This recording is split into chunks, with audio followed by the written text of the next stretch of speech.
வணக்கம் நண்பர்களே. வீடியோக்குள்ள போறதுக்கு முன்னாடி நம்ம சேனலை லைக், ஷேர், சப்ஸ்கிரைப் பண்ணிருங்க.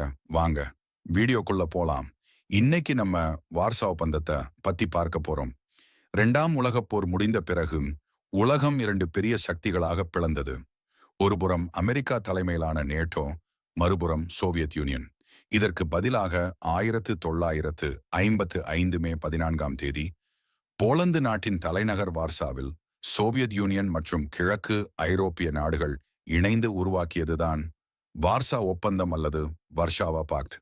இந்த கூட்டணியில சோவியத் யூனியன், போலந்து, கிழக்கு Germany, Hungary, Czechoslovakia, Romania, Bulgaria மற்றும் அல்பேனியா ஆகியவை சேர்ந்தன. ஒப்பந்தத்தின் நோக்கம் மேற்கு நாடுகளின் தாக்குதலுக்கு எதிராக ஒருமித்து இராணுவ பாதுகாப்பு அமைப்பது.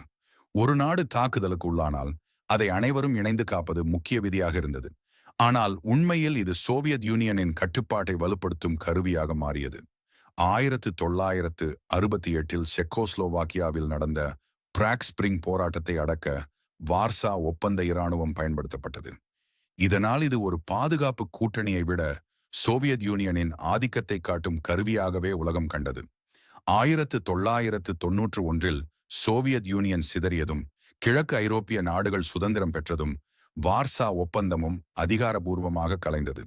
இன்று வார்சா ஒப்பந்தம் குளிர்போரின் முக்கிய சின்னமாகவே வரலாற்றில் நினைவில் நிற்கிறது.